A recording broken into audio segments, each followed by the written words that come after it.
Madame, Monsieur, bonjour. Merci de nous rejoindre et bienvenue dans votre journal à la une de ce mercredi 8 mai. Le président de la République, chef suprême des Forces armées, ministre de la Défense nationale, Abdelmajid Tebboune, a présidé hier une réunion du Conseil des ministres consacrée à des exposés relatifs, entre autres, à la revalorisation des pensions et allocations de retraite, au statut des corps médical et paramédical et au suivi du processus de numérisation.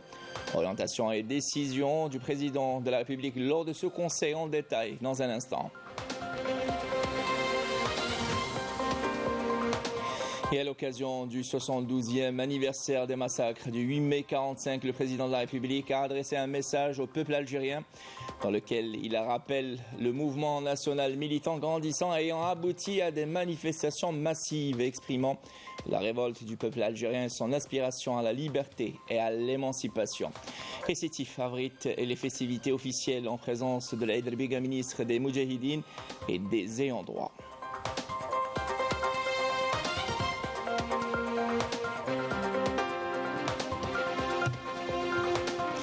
Et dans l'actualité internationale, l'armée d'occupation sioniste a déployé ses chars dans Rafah en prenant le contrôle du passage frontalier avec l'Égypte et fermeture de 2 principaux points d'accès à l'aide humanitaire.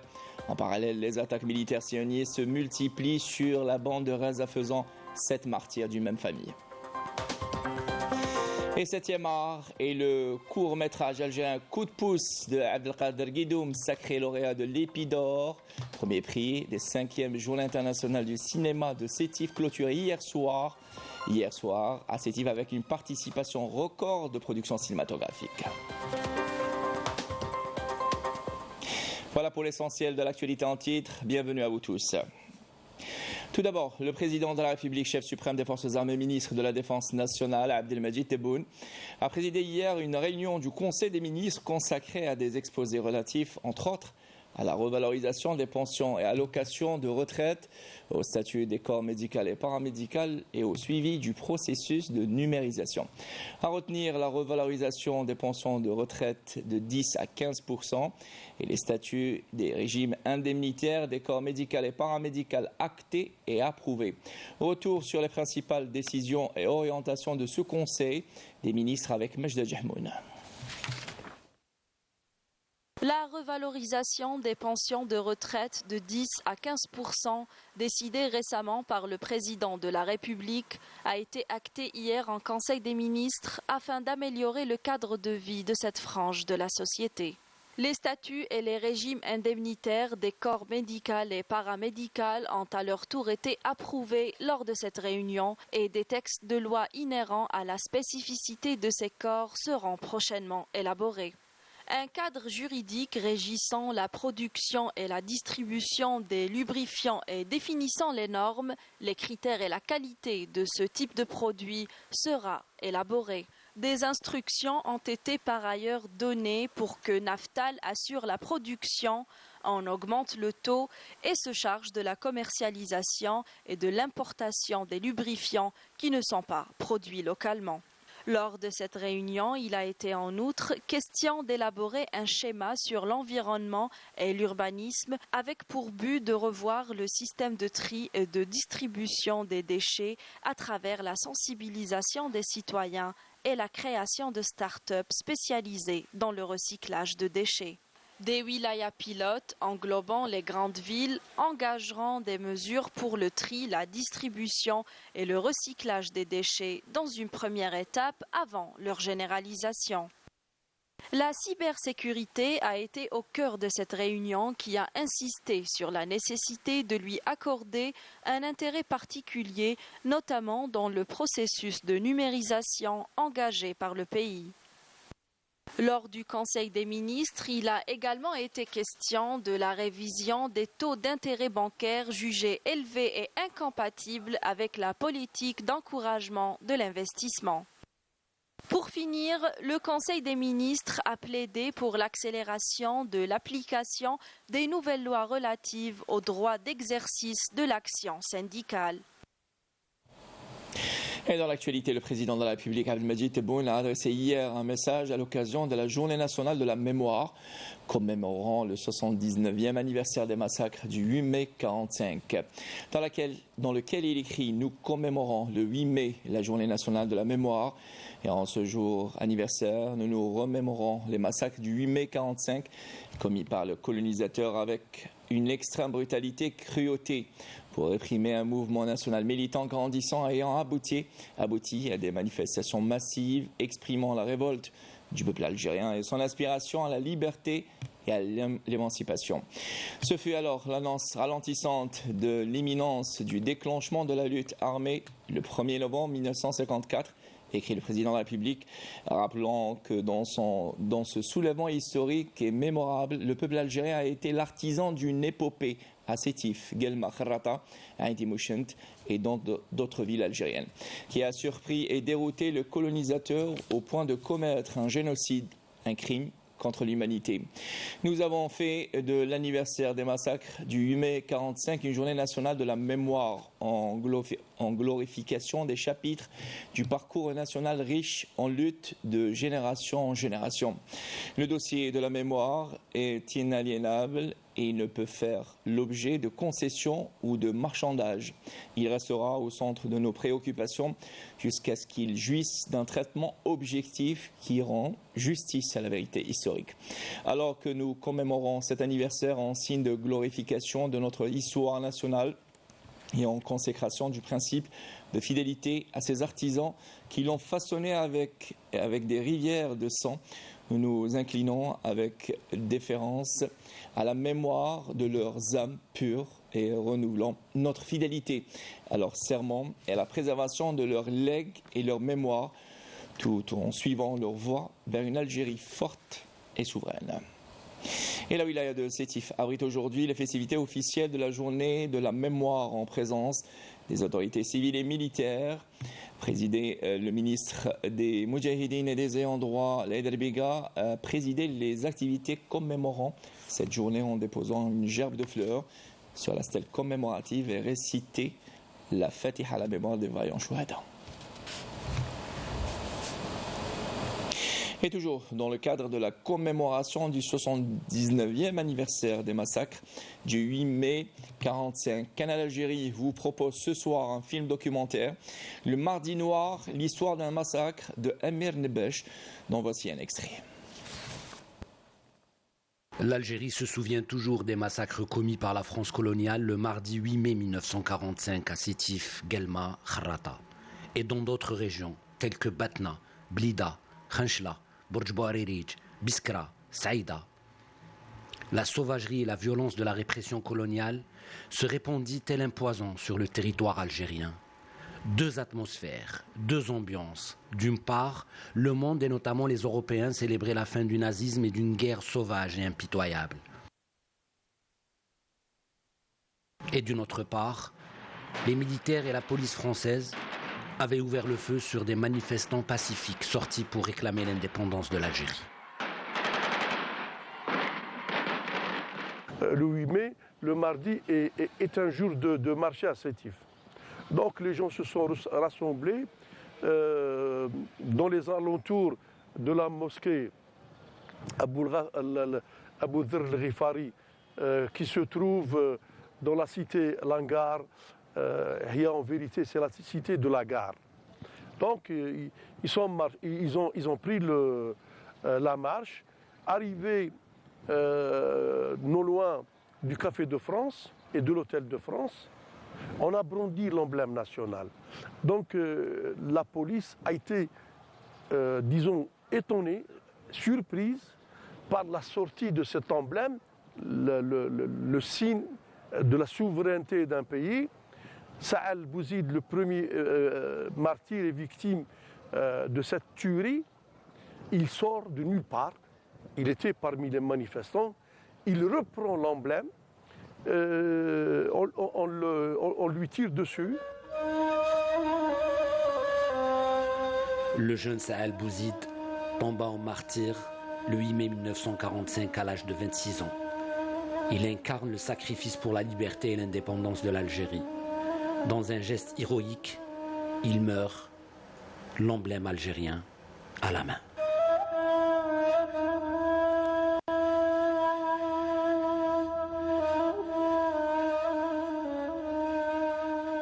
Je voudrais insister sur un fait important et faire une analogie entre ce qui s'est passé en mai 1945 et ce qui se passe actuellement à Gaza.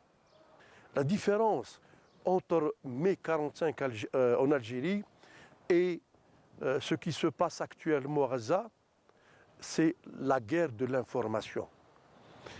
Le crime commis en mai 1945 a été un crime commis en catimini et perpétré à huis clos.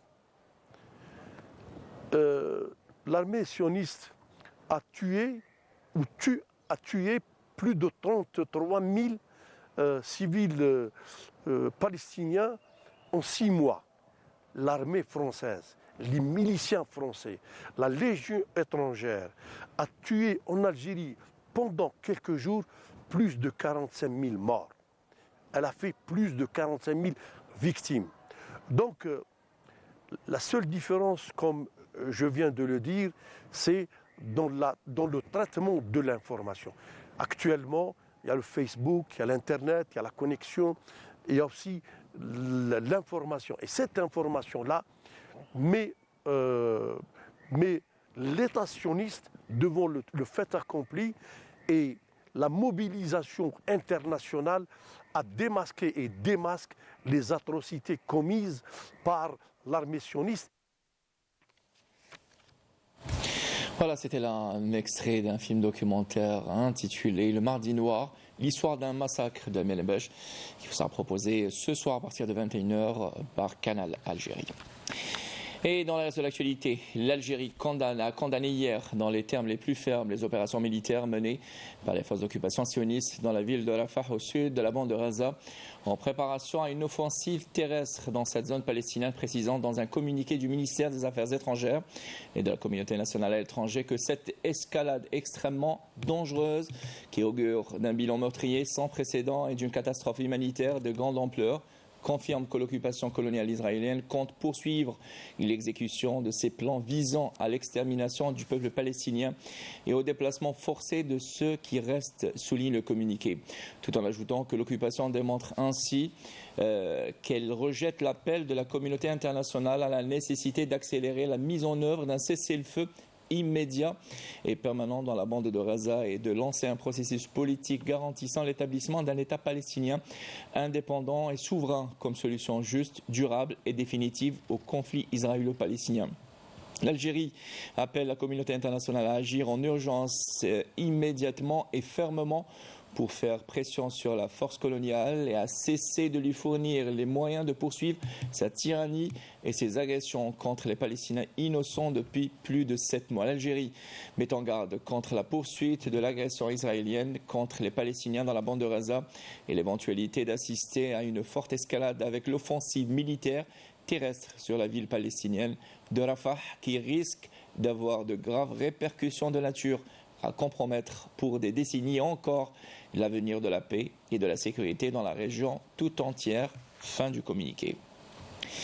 Et dans l'actualité, en Palestine occupée, l'armée d'occupation sioniste a déployé ses chars dans Rafah en prenant le contrôle du passage frontalier avec l'Égypte et fermeture de 2 principaux points d'accès à l'aide humanitaire. En parallèle, les attaques militaires sionistes se multiplient sur la bande de Gaza, faisant 7 martyrs d'une même famille. Plus de précisions avec Malim Damis. L'armée sioniste multiplie les frappes aériennes aujourd'hui dans la bande de Gaza. Tôt ce matin, des témoins ont fait état de frappes dans différents secteurs du territoire palestinien, notamment dans la ville de Gaza, où l'hôpital El-Ahli a annoncé la mort de 7 membres d'une même famille dans un bombardement aérien. Hier, l'armée d'occupation avait déployé des chars dans Rafah, pris le contrôle du passage frontalier avec l'Égypte et fermé les 2 principaux points d'accès à l'aide humanitaire, Rafah et Karam Abou Salem. L'ONU qui a annoncé hier que l'accès depuis l'Égypte au point de passage de Rafah, principale porte d'entrée de l'aide humanitaire, lui était interdit par l'armée sioniste. Alors qu'en Égypte, des centaines de camions chargés de carburant et d'aide humanitaire sont bloqués après la fermeture du passage de Rafah. L'ONU a en outre affirmé ne plus disposer que d'un jour de réserve de fioul pour les opérations humanitaires à Gaza. Le secrétaire général Antonio Guterres exhorte l'entité sioniste à rouvrir immédiatement les 2 points de passage et à arrêter l'escalade. De nouvelles négociations sont annoncées aujourd'hui au Caire. La proposition de trêve du mouvement de résistance Hamas comprend 3 phases, chacune d'une durée de 42 jours et inclut un retrait des forces sionistes du territoire, le retour des déplacés et un échange de prisonniers, dans le but d'un cessez-le-feu permanent. L'entité sioniste a envoyé une délégation tout en poursuivant ses opérations à Rafah, ce qui donne une idée sur son intention préméditée de les faire avorter encore une fois.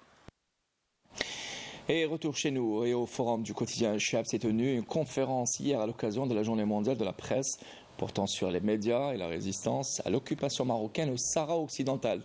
Les intervenants, des journalistes et écrivains, ont en outre appelé les médias à s'unir pour soutenir la cause sahraoui. Compte rendu Walid Yousfi.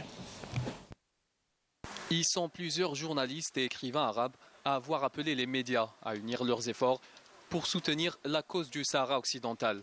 Une cause qui, après 50 ans de lutte, souffre toujours d'un embargo médiatique imposé par l'occupation marocaine, une politique similaire à celle utilisée par l'entité sioniste en Palestine. Nous sommes venus en toute conscience et liberté pour lever notre voix et dire que le peuple sahraoui a le droit à l'autodétermination, comme stipulé dans la Déclaration des droits de l'homme.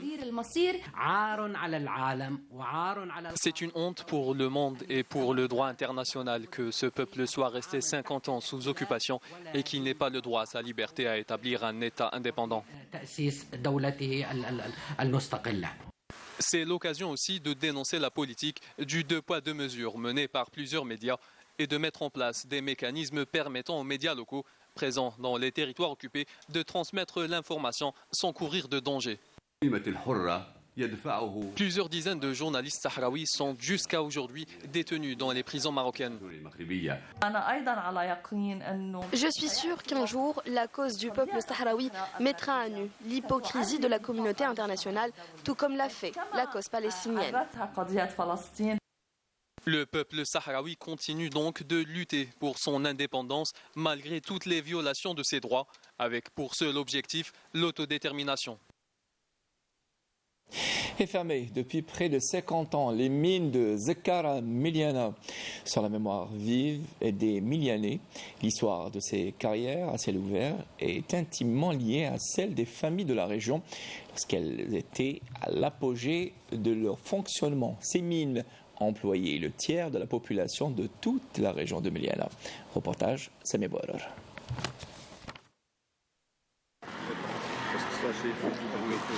C'est par ici qu'on va commencer notre balade en sol mineur de la fameuse placette de la ville de Miliana.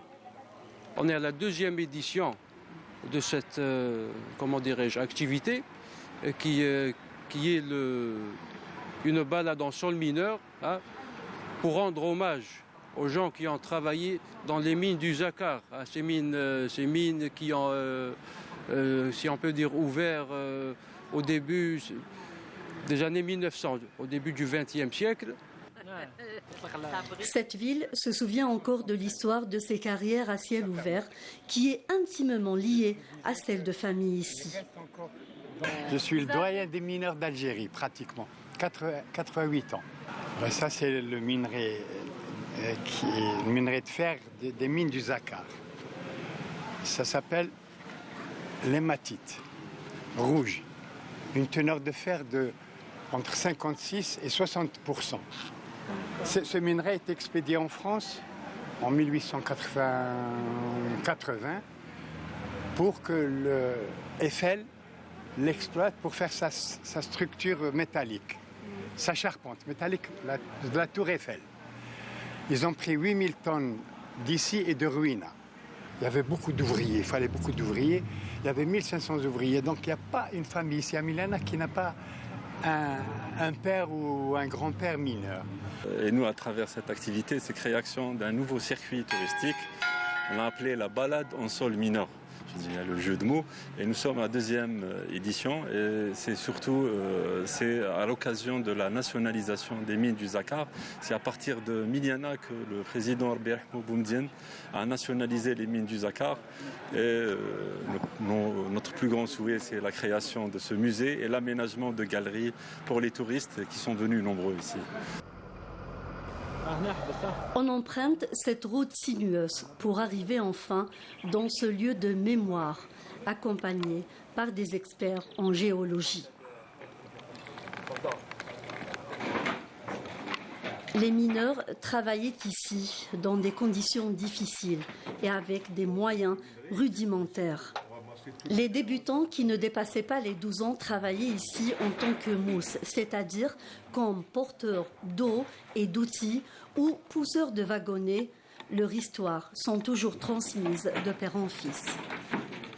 Il faut savoir que l'exploitation de cette mine a commencé en 1800, à la fin de 1874. Il n'y avait pas beaucoup de moyens mécaniques, il n'y avait pas, donc tout se faisait à la force des bras. Donc l'extraction, l'abattage avec les pics de mine, la poussée des wagonnets à la main. Donc tout se faisait manuellement et c'était vraiment un travail très très très dur et très pénible. Beaucoup d'efforts sont fournis pour préserver la mémoire de ces mines et ces hommes. Les Milianais souhaiteraient voir un musée sur ces lieux pour rendre hommage aux mineurs qui sont passés par là. C'était là une balade d'enfer dans les mines de fer à Miliana, signé Sami Warol. Et 7e art, pour terminer ce journal, coup de pouce, le court-métrage du jeune réalisateur algérien Abdelkader Guidoum a décroché l'Épée d'Or, le premier prix des 5e journées internationales du cinéma de Sétif, clôturé hier soir. Et la cérémonie de clôture a vu les courts-métrages Palestine 87 et 32 réalisés par Bilal Al-Khatib de la Palestine et Aya Aouni de la Tunisie qui se sont distingués respectivement par l'Épée d'argent et l'Épée de bronze. De cette clôture, soirée de clôture, notre envoyé spécial Hamid Rabouh nous en dit plus. Lors de la cérémonie de clôture de la 5e édition des Journées internationales du cinéma, le prix spécial des jurys est revenu au film L'A'lam réalisé par l'Algérien Ahmed Agoun. Le film 32 réalisé par la Tunisienne Aya Al-Aouni a remporté l'Épée de bronze. Palestine 87 réalisé par le Palestinien Bilal Al-Khatib a remporté l'Épée d'argent. Je ressens cet amour que porte le peuple algérien envers le peuple palestinien. J'espère vous rencontrer dans de meilleures conditions dans d'autres festivals. Et l'Épée d'Or a été décernée au film Coup de pouce du réalisateur algérien Guidoum Abdelkader. Ce court-métrage, c'est un film indépendant. C'est grâce aux comédiens, aux techniciens et aux producteurs. Il est là. La chose qui m'a fait vraiment les farah biha bzaf, c'est que le public a aimé le film. Et c'est le plus gros cadeau. Pour moi, c'est plus qu'un trophée. Ce festival est non seulement un espace d'échange d'expériences, c'est un heureux événement qui offre un panorama riche et diversifié du cinéma. Et une vraie pépinière du 7e art algérien. Voilà qui termine cette édition. Madame, monsieur, merci de nous avoir prêté attention. C'est la journal préparé par Bouchra Bouali, Karim Haïfa, réalisé par Mohamed Lias Taïeb. Tout de suite, les nouvelles du ciel, signé Amel Laribi. Vous retrouvez plutôt, l'information revient à 19h ce soir. Et non, on vous retrouvera demain pour l'édition de midi. Mais l'appétit si vous êtes à table. Au revoir.